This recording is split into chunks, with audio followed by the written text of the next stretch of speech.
we draw lines that need not be there. We make a boundary to the board of life that confines the game within the square that we have drawn. I don't think that the universe, the multiverse, has punishments and blessings or afterlives that are not mutually exclusive. So, what exactly do I mean? So, a Christian might believe that somebody will go to hell if they're not a Christian. A Muslim might believe somebody might go to hell if they're not a Muslim. A Jewish person might think that they are God's chosen people and no one else. There are various kinds of pagans as well, and various kinds of Hindus. It's kind of hard to go through the entire list of the different beliefs, but I will say that most people believe that their gods are the ones that are going to lead them to victory in their spiritual life, their spiritual path, over anyone that they view as either an aggressor or someone that is getting in the way, or perhaps someone that is trying to force them into a way that is not their own. I'm a bit of a Vedantic Hindu. Now, Hindu, when somebody hears Hindu, most people will not think of Norse gods like Odin or Thor or Freyr, but I'm very close with these Norse gods. If you understand and learn about Hinduism, you start to realize that there's not really a problem there. And it took me a while to realize that. Nobody told me that. I just sought answers. I kept on seeking and seeking and seeking until I found something that made sense to me, though it's very complicated to other people. So I didn't fall in line with any one particular path. Not even a single, well, I was going to say not even a single Hindu path, but that's not quite the best way to put it. I think that the source in the multiverse judges us not on how we identify ourselves or what we tell ourselves that we believe, but how we act as individuals, how us as an individual behaves, and the lessons that we choose to accept as having been learned. Because the universe is always teaching us lessons, all the time. The way to move forward, the way to actually progress along your spiritual path, religious path, whatever you want to call it, is to learn from everything that happens to you, all your experiences. And religion tries to tell you what you should learn. But you, as an individual experiencer of this universe,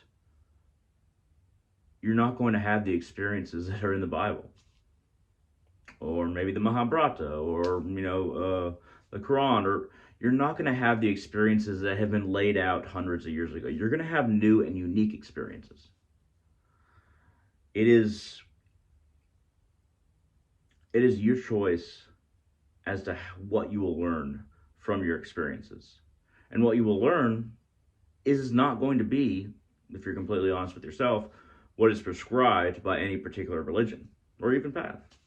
You're going to be an individual if you don't lie to yourself.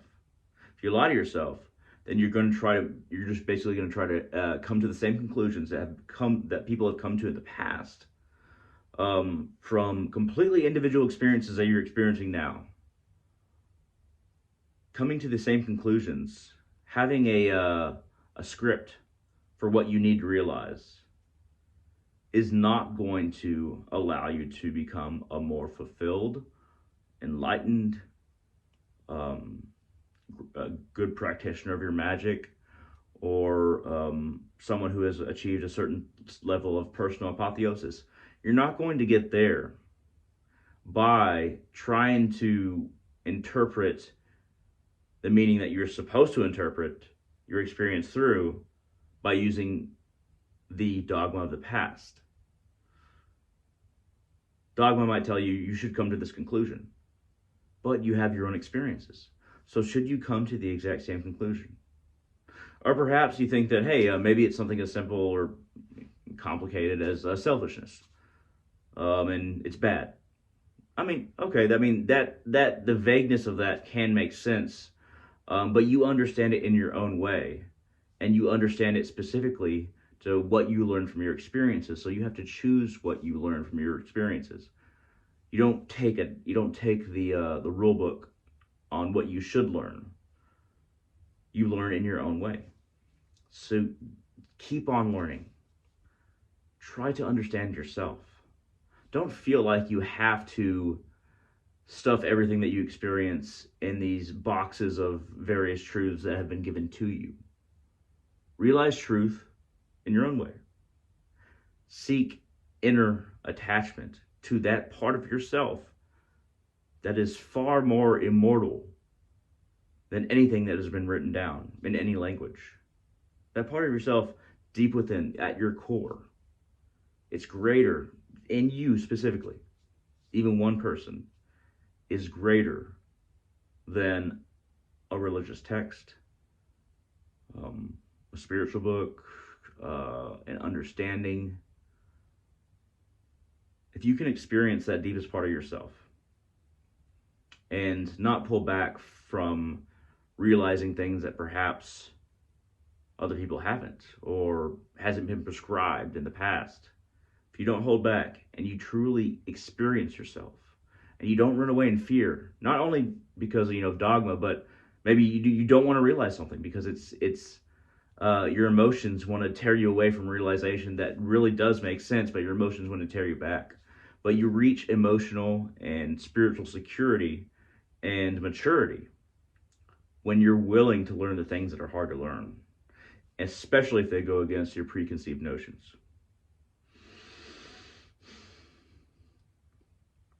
Speak to yourself often within your mind. Try to understand what you're going through and what you are learning and what you want to learn. But whatever you want to learn, don't try to make that a demand of the realizations that come from your experiences. Leave it open-ended. Don't shove yourself into a box.